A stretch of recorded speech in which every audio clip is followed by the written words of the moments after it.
My name is Jordan Heath Rawlings. I'm on a mission to help Canadians navigate their finances. Join me on In This Economy as I help you understand the systems behind your money problems so you can finally start thriving even in these unpredictable times. Listen to In This Economy at the Frequency Podcast Network or wherever you get your podcasts. Find your frequency. You're listening to a Frequency Podcast Network production. Toronto, Ontario, is many things. The center of the universe, the most annoying city in Canada, a city that desperately wants to be New York or London, but never quite gets there. Let's be real though, mostly, Toronto is one gigantic raccoon den with a few million people who happen to live there too. Toronto is now considered the raccoon capital of the world. Whether you like them or hate them. Annoyed. What do you do about it? Can't do a thing about it. So we got a call about raccoons being in a porch. Go. You guys are huge. The raccoon is going for a swim in our pool. What is going on here? A family of raccoons broke into the ceiling of this RBC branch on August 23rd. And no, they're not there to make a deposit. The people of Toronto take over Twitter with an outpouring of love for a dead raccoon. I could have played you 20 more of those clips, and I'm not kidding. Toronto is the city that created raccoon-proof garbage bins, and the raccoons then found a way into them. It is not a city at war with raccoons. It is a city that has already lost that war and has resigned itself to its fate. But it wasn't always this way. A century ago, raccoons were so rare in Toronto that people who encountered them didn't know what they were. Now, Torontonians wear raccoon-themed memorabilia and embrace the creature as the city's unofficial mascot. Because hey, if you can't beat them, and listen, Toronto really cannot beat them, you might as well join them. So how did this city get here? And where exactly along the way was this war actually lost?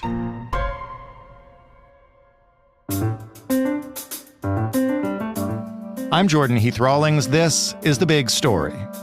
Amy Dempsey is a senior writer with the Toronto Star who dug into the long and curious history of raccoons in Toronto. Hello, Amy. Hello. Why don't you just start by telling us the raccoon origin story in Toronto? You went a long way back and I guess dug this out of the archives? Yeah, so I have spent a couple of years digging into the archives at the Toronto Star to try and figure out when we started having raccoon problems. And I came across a story that made me laugh from 1925. It was prominently placed, large letters declaring wild game haunting environs of Rosedale. And then there's a number of headlines that come along with this old school news story. Prowling raccoon falls victim to gardener in exclusive district. Ransacked pail every night till beguiled by sardine tin. So when I saw that, I thought, okay, wow, this was a big enough deal to make the news in 1925. And what I learned is it was a big enough deal to make the news because we didn't really have many raccoons in the city at that time. And who among us has not been beguiled by a sardine tin? Those sardine tins. Very enticing. Listen, you took, as you mentioned, an incredible deep dive into the history and the archives of Toronto and raccoons. Let me just ask, why? Why did you want to do it? How did you do it? Well, it started when a few years ago, I became curious about Toronto's new green bins, the ones that were supposed to be raccoon resistant or raccoon proof. And when those green bins came out, the public was a little concerned that raccoons were going to be killed off, that there'd be no more raccoons left in the city. But I found at home that raccoons were getting into my green bin still. They were getting into the raccoon-proof green bin. And so I set out to figure out exactly how they were doing this. And I spent a wild summer recording raccoons in my backyard using a trail camera to figure out how they were doing it and to prove to the city that they were doing it, because the city at the time was saying, no, you probably just didn't lock the bin correctly. Right. They were blaming homeowners for these raccoon breaches. Anyhow, I at that time, while I was doing all that raccoon recording, I just started to think, how did we get here? How did we as a city come to have such a strange relationship with raccoons, loving them on the one hand, hating them on the other? But how did they come to play such a large role in our lives? And that's what prompted me to look into the history. When you look into that history, we take for granted now that raccoons are kind of pests and they will break into your garbage and they will leave messes. They might even break into your house. We can discuss all of that. Have they always been viewed this way, as this kind of wild pest from nature? Well, 100 years ago, they weren't considered a pest because they were sort of considered a novelty. It was a spectacle to see a raccoon in Toronto. When one did appear in the 1920s and the 1930s, you would see a couple of raccoons ending up trapped on a hydro pole. Or I found a story from 1935 where some boys called the fire department and police to rescue a cat from a tree, but the cat turned out to be a raccoon. And the police were so excited, they declared it the first raccoon in East York. It was like a treat to see a raccoon and a really exciting event. Of course, raccoons were here long before humans, but we built cities and pushed them out. At a certain point, though, what I found is raccoons looked into the city and wanted to come back. They liked what they saw here. How did it begin to go from the way you've just described it, like a curiosity and something to point out, to, hey, maybe these things are causing some problems in the city? Okay, so in the 1950s, we start to see a lot of news stories about raccoons. Raccoons have always made the news, okay? And I think that's because they're cute, they're curious, they get up to tricks, they like to vex humans. And so often they're making, the front page of newspapers. So in the 1950s, we see newspapers start to declare Toronto a raccoon town. Things they start doing, a raccoon broke into a hen house and murdered. It's the word the newspaper used at the time. Murdered a dozen chickens or 16 chickens. And neighbors went chasing it through backyards and captured it, but did not kill it, captured it and gave it over to the Humane Society. Over time, though, raccoons the more they're seen and the more raccoons that come into the city, the closer they get to humans, the less they fear humans and the more comfortable they are coming onto our properties. And when they're not just a creature that is seen in parks or seen, in a tree or on a hydro pole, but it's when they get closer to our properties that we begin to have problems.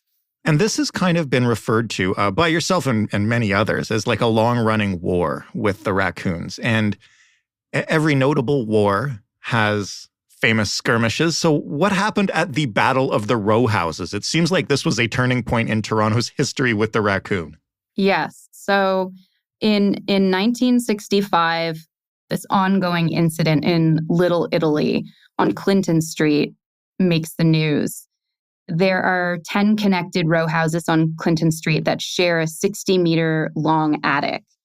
And, it's one of those spaces where it's not a real attic, it's just a small kind of crawl space. Mm-hmm. So humans can't get in there, but raccoons had clawed their way in, and the residents of those homes reported hearing noises that sounded like the Woodbine racetrack, fights and wild skirmishes in the middle of the night. And because humans aren't really used to encountering raccoons at that time, this is kind of terrifying for these residents and really disruptive to their sleep, of course.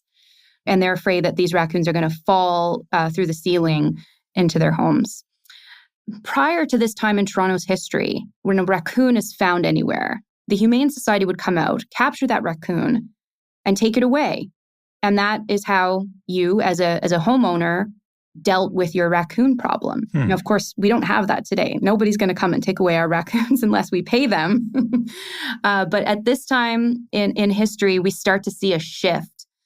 And the people from the Humane Society and all the authorities start to back away from having any involvement in raccoon problems. So these homeowners on Clinton Street feel helpless, and they are demanding the city do something about it.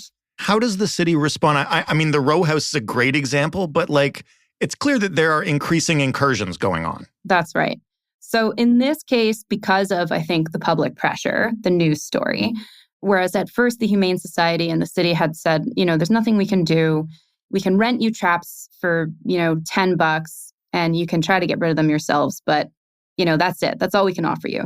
But once this makes the news and a city councillor intervenes, the Humane Society sends an inspector, but this inspector is quite unsuccessful. He captures only one raccoon in 2 months, and the raccoons are just going into the attic, eating his bait of fish and chicken heads, but completely evading capture. So these are particularly smart raccoons. So this battle continues for something like 13 months. Now, I went back to Clinton Street and I couldn't find anyone who was around during the 1965 raccoon occupation to tell me what the outcome was. But I spoke with one resident who's lived there for more than 40 years, and she tells me they still have raccoons around, not in her house, though. My name is Jordan Heath Rawlings. I'm on a mission to help Canadians navigate their finances. Join me on In This Economy as I help you understand the systems behind your money problems so you can finally start thriving even in these unpredictable times. Listen to In This Economy at the Frequency Podcast Network or wherever you get your podcasts. Find your frequency. At what point do we know how many raccoons were in the city and how quickly the population was growing? I gather there have been several efforts over many years to try to get a sense of just how many raccoons live in this city. It has often been said that you can't count raccoons. And that is not really true.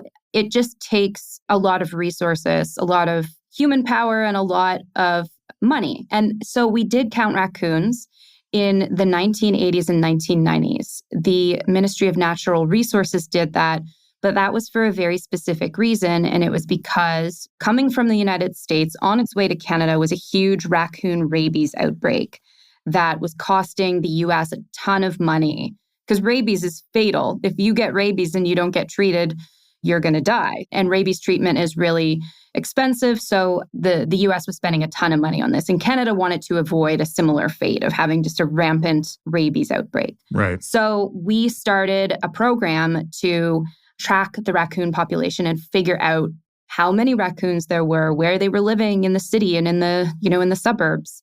All kinds of wild numbers, thousands and tens of thousands have been published in newspapers over the years. These are guesses. What one researcher found was there were 7 to 20 raccoons per square kilometer on average in Toronto. But in some neighborhoods, and this is key, I think, as part of our history, in some neighborhoods, the numbers were way, way, way higher. So 100 raccoons per square kilometer in some parts of Scarborough. Now, you can imagine how many raccoons that is, right? 100 per square kilometer would be like 150 raccoons living in the Annex, or 200 in Roncesvalles, or 400 in Riverdale. That would be a lot of raccoons. So you can see why these pockets of Toronto have an even more complicated relationship with raccoons than some other parts. In terms of that complicated relationship, how many people over the history of this battle have proposed less than humane measures, let's say, or have proposed just, getting rid of the raccoons? And those fights fascinate me because, they are a pest, but every time you try to talk about maybe eliminating them, you can't do that. There are many points in our history where raccoons have become a political issue. One was in 1975 when a city councillor from the beach named Dorothy Thomas stepped in and said, hey, should the city of Toronto take over the responsibility for managing the raccoon population? And she put forth a motion to council to see if this is something the city could do. And the price tag for that was going to be $52,000 plus, which was considered an enormous amount of money at the time. And that was just going to be the starting cost. So to be fair, it would have cost more. But what happened at the time was the Humane Society, didn't like this idea. Their view was, our job is to look after the welfare of animals. And there is no evidence that raccoons are not enjoying life in Toronto. In fact, they're thriving here. So it's not an animal welfare concern, but leave the raccoons alone. Right. They're doing great. Yeah. But then the following year in East York, things went a little differently when residents of East York were having raccoon issues. This was before amalgamation. So East York was a borough and it had its own council. And that council voted to kill off raccoons and skunks that were captured in East York. Residents would trap them and they would be brought in to be humanely euthanized. That was the decision. And that prompted outrage. Just so many letters to the editor, and some of them so amusing and so forceful, and very little support. And that surprised me. Yeah, that's what I want to get at, is like our relationship with these creatures in this city, in which that we can be endlessly pissed off by the mischief they cause, but there is a line that we will not cross in terms of doing actually anything that might eradicate the problem. And it's such an interesting thing for a city to wrestle with. It is. And what I found, too, is it's particularly interesting because in the United States, in cities like Chicago and Washington, D.C., that also have a lot of raccoons, it is very common to humanely euthanize what they would consider to be nuisance raccoons. So raccoons that get into your attic or raccoons that are on your property and damaging your property.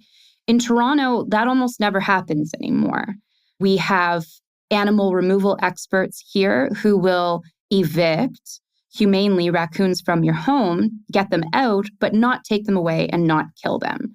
And I still don't know exactly why that is, but it's something about the people of Toronto that even though we have such a fraught relationship with raccoons, when it comes right down to it, we can't pull the trigger. You mentioned at the beginning, I think, that, it's almost become synonymous with the city. Like there's I'm sure you've seen all the merchandise, like the trash pandas have become kind of our mascot. You must remember the memorial for the dead raccoon. Oh, yes. Conrad, yes. That was his name. Okay, I'd forgotten that. But yes, he sat there, sadly, for days, right? Yeah, poor Conrad. That was during a time of low staff time, I guess. The city of Toronto didn't get out quickly enough to remove Conrad, and so people created a memorial around his corpse. When you look back at all the reporting you've done for this, and you kind of look back through the ongoing skirmishes in the archive, from the row houses to the proposals to get rid of them, to the Humane Society being willing to step in, but not the city at various times, is there a point where it just sort of becomes obvious that, like, the raccoons have won this battle and it's kind of like their city now? Yeah, that's a good question. I think for me, the moment is after East York votes to destroy raccoons, and the headlines say East York declares war on raccoons. It's the backlash to that, and like the decisive backlash to it. I spoke to Alan Redway, a former mayor and council member in East York, and he originally voted for the killing of raccoons because so many residents had been complaining about, raccoon issues and property damage.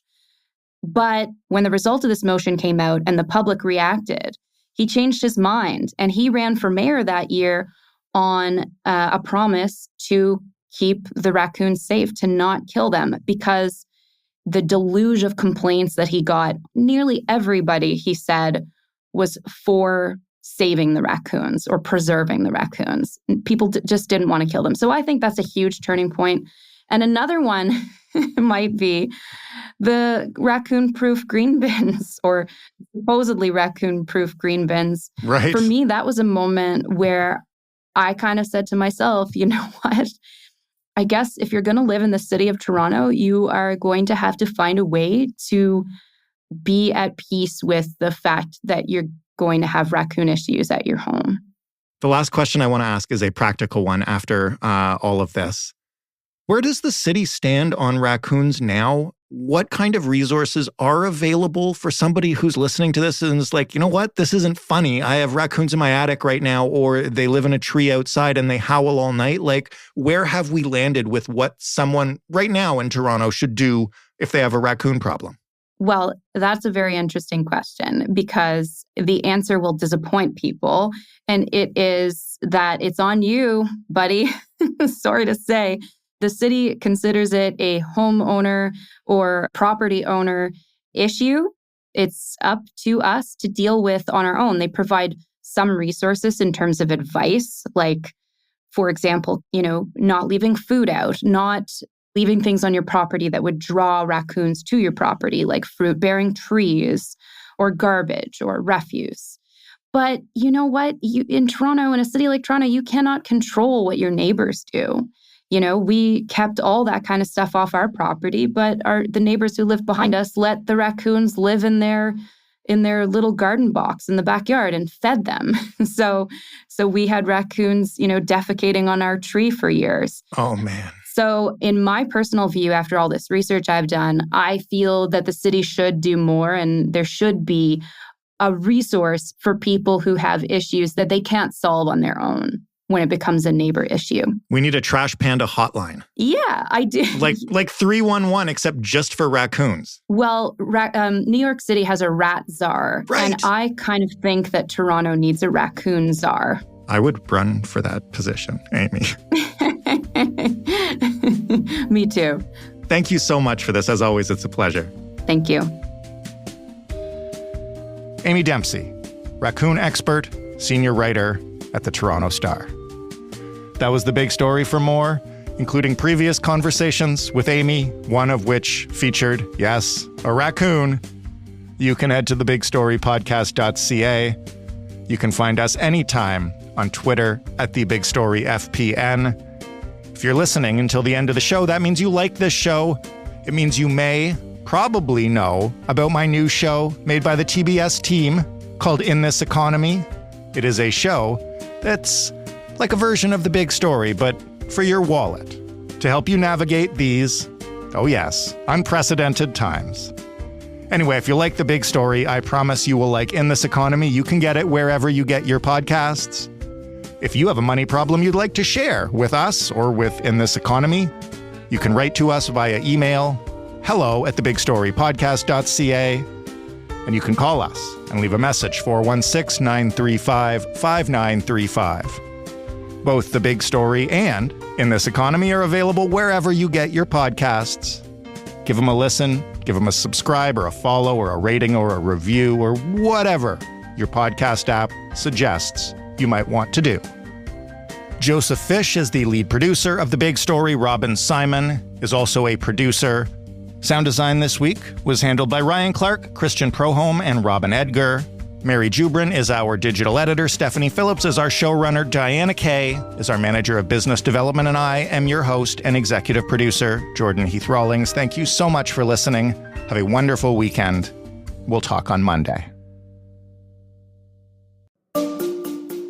My name is Jordan Heath Rawlings. I'm on a mission to help Canadians navigate their finances. Join me on In This Economy as I help you understand the systems behind your money problems so you can finally start thriving even in these unpredictable times. Listen to In This Economy at the Frequency Podcast Network or wherever you get your podcasts. Find your frequency.